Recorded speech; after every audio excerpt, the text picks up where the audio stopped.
What's up, guys? I'm Nick Matson with LQ Commercial Real Estate, and we are with the most special guest today. She's so sweet, so nice. Every time she walks into the office, Stephanie Pineda. Pineda, yes. Pineda. I didn't want to mess that up. No, I you had did to ask great. her like 2 or 3 times before we started. But this is the Behind the Broker series. And so obviously I'm asking all different brokers. I would love to have more women on because I think it's like, just being so new, I haven't seen many in this field. Absolutely. And so I love your energy and want to know more about you. And I think this will be some good content. Thank you. Well, I am honored to be here. Thank you so much for including me in the series. It's very exciting. And you're right.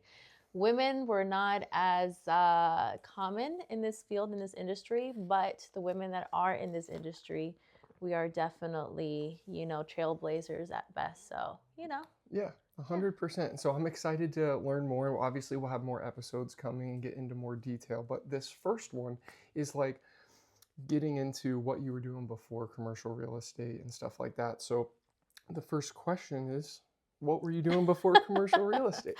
Well, it's a very interesting question because my background is actually a little bit different than what people think it is. So prior to being in commercial real estate, I was in construction for 12 years. Okay. Prior to that, I was in the military. So I am a veteran. What branch? The Navy. Okay. Mm-hmm. I can see that now. Yeah, you can see that. Maybe it's the bun. I can see it for sure. Okay. Yeah, so I've always been in male-dominated industries. It's something that I don't know why, but I thrive and I actually seek for that type of environment. So going into commercial real estate, it just seemed to be the perfect blend between my commercial background and sales. Okay. And then at the end of my journey through the construction route, I also was into business development for 3 years prior to me coming into commercial real estate. So that gave me a vast understanding of businesses, different sectors, and commercial just fell right into my lap. Okay, so that's what I was gonna like ask next was like what sparked your interest to get into commercial real estate? Yeah. Was it the construction that you were doing? Were you meeting people and seeing deals like that you were in? Like you would do the construction and then how did it? You're like, oh, that would be something I want to do. Great question. Great question. So I always knew that I liked real estate, but as most people only know the residential side of real estate. Yep. And selling emotion has never been at the forefront of anything I wanted to do. Right. So when I looked at the real estate arena, I only saw the residential side and I knew that there was a commercial end to it all. So I actually reached out to some of the top producers in the area that happened to be really good friend of mine and just kind of started picking their brain a little bit to ask what was the best commercial firm, what is the best commercial firm in the area. And 3 or 4 different people actually mentioned, at that time we were known as LandQuest. Mm-hmm. So they all mentioned LandQuest, and I just took it upon myself to pick up the phone and do a couple of cold calls. Okay. And okay. I knocked a couple of doors, got some interviews in, but got my foot in through the door with LandQuest. And that's how I came about commercial real estate. Wow. Yeah. So that you were down here. Yes. In South Florida. Like, did you grow up down here? I was originally born in New York, Okay. Queens, New York. Lived there until I was 13 years old. Moved down here, finished high school down here. Then moved back to New York. And then after that, I then came down, joined the military, and then I've been down ever since. Okay. Wow. I didn't know that about you. All right. So when you called LandQuest, which is now LQ, did you, like when you came on, did you have a mentor or because you had knowledge previously of, the construction and some like development stuff like that, did you do it on your own? How did that look when you first came on? Another great question. So I believe that for you to have success in anything, in any new industry, in any new sector that you're wanting to pursue, a mentor is really at its best the catalyst to anybody's success. And I was grateful enough that when I came on board to LandQuest at that time, we were surrounded, and we still are surrounded by very well seasoned agents that also serve as great mentors, even unintentionally. They just have a plethora of knowledge, and they are so gracious enough to share that with new agents. So, to answer your question, yes, I was directly paired up with a mentor in our office. His name is Tom Strauss. Oh, He yeah. is a great guy, but I did spend around 3 to 4 months hands on with him, Okay. day in, day out. What was interesting is that during that time that I came on board, Ian hit us. So that was So, 2017, no, it was like 18. 2023, Oh, I was thinking of the one. 2022. Okay. It's one of those years. I was thinking of the one in like 2018 or 17. No, I Ian can't. was the last one that hit us pretty. With the big storm surge. Yeah. Yeah. Okay. Yeah. So that was a very interesting market, and an interesting experience to say the least. But I have learned so much with Tom. I mean, and I still, to this day, but he's such a great guy. And just being able to understand the retail side of it all. Hmm. Because when I really came in on board, I knew nothing about commercial real estate. Didn't Right. know how to draft an LOI, didn't understand terms, didn't understand this, didn't understand that. So it's been a lot of knowledge that I picked up throughout the years. Yeah. That answers like I'm just starting to feel comfortable with like the LOI, but Yeah. it's crazy when you come in and you're surrounded by like I walk into the office first day, whatever, come up here to the first sales meeting, and I'm like, wow, everyone's so smart. They like they're saying terms and they're saying things that like it just I'm like, what does that mean? Yeah. What does that mean? And you don't want to say it out loud because you're kind of like, I don't want Yeah. to seem stupid or whatever, but that okay. So did Yeah. you feel that way too? Absolutely. I remember that the first week of me being in with the LQ family, as part of the LQ family, at that time, Tom had me sit into a lot of meetings just for me to be able to pick up some of those terms and just to hear the convo, like you said, Hmm. see how that flows. And one of the first meetings that I sat into was one of the largest developers in the area sharing their $500 million portfolio and how they're like have plans to expand and grow. Yep. So for me to be able to sit in a room full of, with that conversation and all those terms, I was like, holy I feel that too. Like with Mike, when we sat on his big project up in Charlotte County, I'm like, wow, this is Yeah. like the big leagues, like Yeah. you see on TV or you hear Yeah. people talk about. Yeah. So I guess the question is, since you've been in it for 3 years, Yes. maybe, how long did it take you before you felt confident? And I Okay. guess you're always learning, and there's always new things to learn, Yes. but like you present confident. You like your energy is like confidence. I feel it. But so Thank you. how long did it take you to get that or Yeah. feel that? Sure. So I will say that the first year I just built the confidence to even sign a 1,200 square foot lease. It was Hmm. the confidence just to get that through the finish line and to be able to at least know how to draft and how to put together a deal even at that size. Hmm. But throughout the years, what I have come to understand is that confidence comes, especially in this industry, it comes from the knowledge that you're able to learn. So as I continue to grow with my knowledge and how I'm able to better prepare myself to be able to serve my clients, Hmm. every testimony that I get from a client saying how well of a job I did or how happy they felt or how much confidence I gave them as far as me doing my job, that helped boost my confidence as far as a professional. And also expanding my knowledge. I've now taken a couple of CCIM courses. I've gone to industry events. I've been able to speak at some of them. Being able to really immerse myself down to the podcasts that I listen, being part of some of the conversations around this office.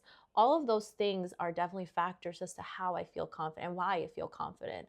But there are different, I would say, different levels to your confidence, right? Yeah. I think my next step right now is dabbling more into the investment sales. And when you're dealing with either owners or landlords or developers or private equities or family offices or wealthy management, groups, they're very sophisticated individuals that really know their stuff. So being able, again, to really embark on this journey of knowledge and being able to gain that knowledge. The beautiful thing about commercial real estate is that even when you think you know it all, there's still something on the other side for you to learn, because it's never ending. It's continuously evolving. Right. So with that being said, confidence is really from the knowledge that you're able, and every deal, no matter how small it is, it helps boost that confidence little by little. And then those big wins that you have in your career, you're like, wow, I really did that. Yes. Okay. So that actually that's a very good point, because like I'm feeling confident now when it comes to the small leases that I've been doing, like for medical office space, or just like a small warehouse. Sure. And I've done 6, 7 of them. So I'm like, okay, I'm feeling more confident in that. But that's just one aspect. Yes. And so then you get into what you were talking about with like investments and stuff, and that's a whole new set. So Absolutely. would you say time frame wise, maybe just for the vocabulary, or like just the general knowledge, about a year? I would say about a year, yes. Okay. I would say like a good year of you to be able to really, and that's not just through one angle. It has to come in through different various angles, down to the podcast or the media that you consume, based on the people that you're surrounded with, based on the environments that you place yourself. So if you're just coming newbie into this industry, it's important to really place yourself in those rooms where, you are surrounded by people that are speaking that language, even if you don't understand it, but there's no right or wrong way of going about it, Right. and it's okay for you to say, what does that mean? Or what do you mean by that? Because to actually be able to understand. Correct. So last question here. If you could go back to your first year, right, what do you think you would do differently? That's a very interesting question. I'll tell you a little story about my first year. So my first year, as I mentioned, it was the year of Ian. So Ian kind of paused a lot of projects, a lot of leasing, a lot of activity during the first 3-4 months, because we were really just coming back from such a huge, massive storm, right? But I will say that there is power in driving your market. Okay. And I remember another mentor of mine, Cynthia Shelton, which she's an amazing woman, part of the LQ family, and also CCIEM instructor as well.